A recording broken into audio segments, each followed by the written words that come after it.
7 апрел асосгузори сулҳу ваҳдати миллӣ пешвои миллат президенти ҷумҳурии Тоҷикистон муҳтарам Эмомалӣ Раҳмон дар деҳоти Унҷии ноҳияи Бобоҷон Ғафуров бинои маркази савдо ва тарабхонаи миллии Файзуллоро мавриди баҳрабардорӣ қарор доданд.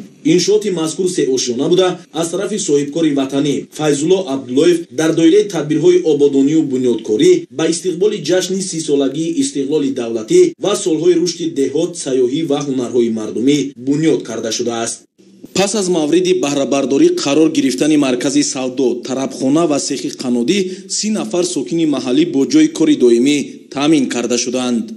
امروز در دهه ما یک مرکز خدمترسانی گشاده شد که ما زنهای محله با جای کاری تامین شدیم.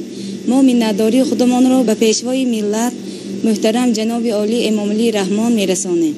дар маркази савдо мағоза, тарабхона ва сехи қаннодӣ ҷойгир мебошад. ҳамчунин барои кормандон ҳуҷраҳои корӣ бунёд карда шудааст.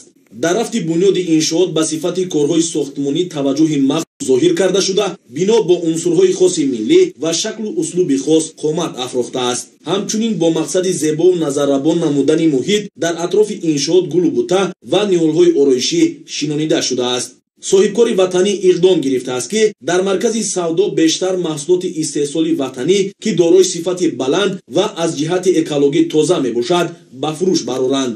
вобаста ба ин бо дигар соҳибкорону хоҷагидорон шартномаи ҳамкорӣ ба имзо расонида шудааст.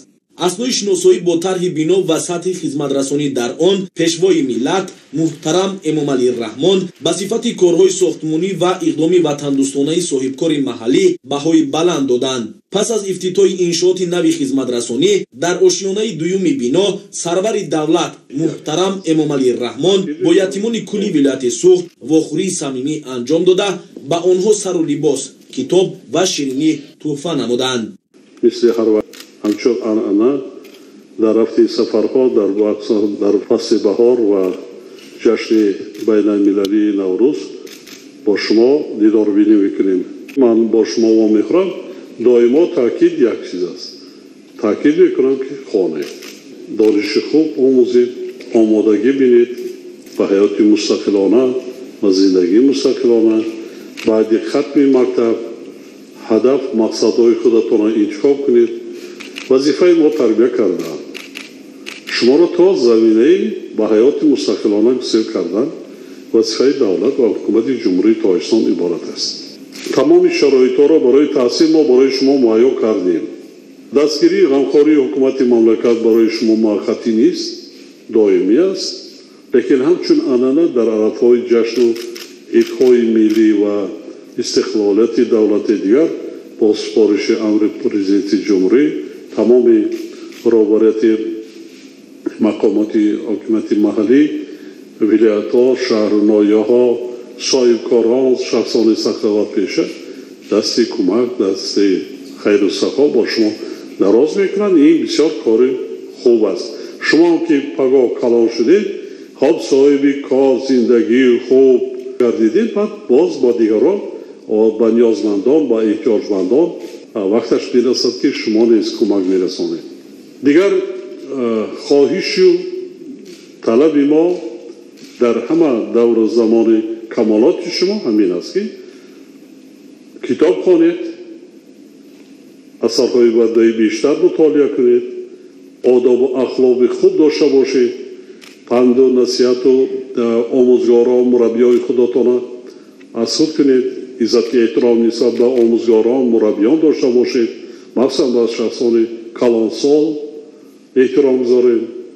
جوانی نورسی تیز میگذرد، بعد خدا به روزای میرساند که سن سالتان از ما زیادتر میشه. عزت احترام کردین به کلانسالان، پگاه فرزندان شما نیست عزت احترام به شما میکنند، شما را در کلانسالی نگاه و بین میکنند، غمخواری میکنند.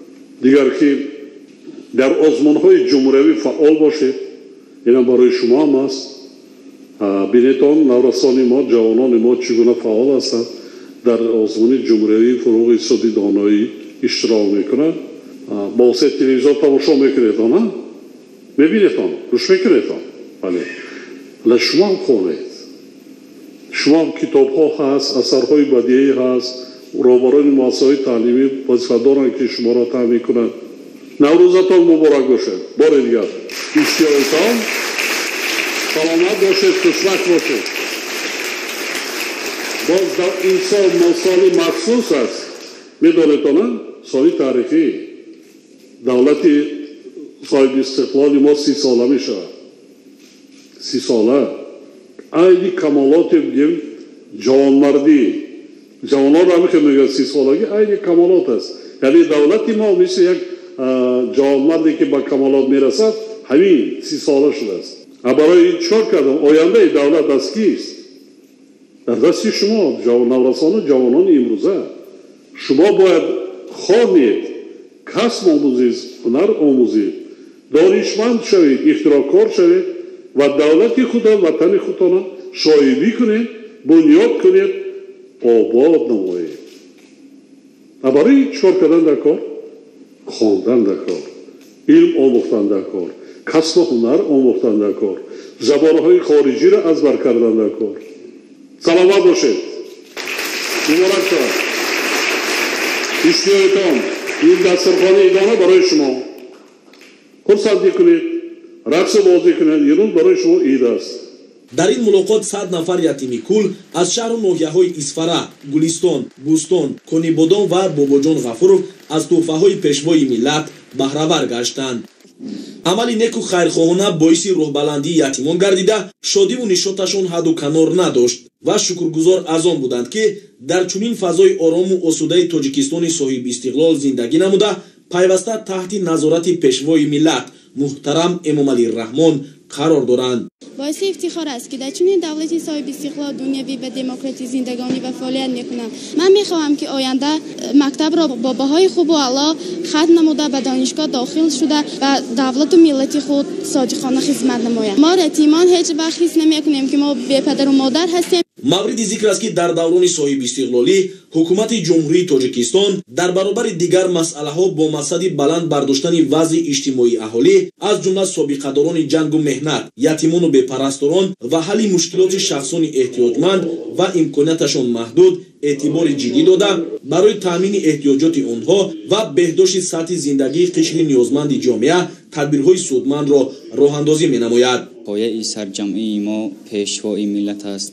نور چشم پیر و برنا پیشوای ملت است. ملت تاجی گوید بهر ما اندر جهان سایه عز تعالی پیشوای ملت است. طی 11 سال است که در مکتب اینترنتی شهر بستان تعلیم و تربیت گرفته ایستادم و همیشه از دستگیری دائمی جناب عالی برخوردار هستم و از فرصت مناسب استفاده برده عرض و سپاس بی‌پایان کل تعلیم گیرندگان و خود را میرسانم. جواباً به این غمخوری‌های دائمیشان ما تعلیم گیرندگان کوشش می‌نماییم که با بهای خوب و اعلی خوانده آینده ساز کشور خویش شویم. پرزیدنت مملکت محترم امامعلی رحمان با خصلت‌های نیک و انسان دوستانه و یتیم پرورانه خود ضمن هر یک سفر کاری به شهر و ناحیه‌های مملکت به عیادت یتیمان و دیگر قشر نیازمند جامعه رفته از وضع بود و باش و سطح زندگی آنها شناس می‌شوند و چون عنعنه نیک به آنها پیوسته کمک‌های مادی می‌رسانند.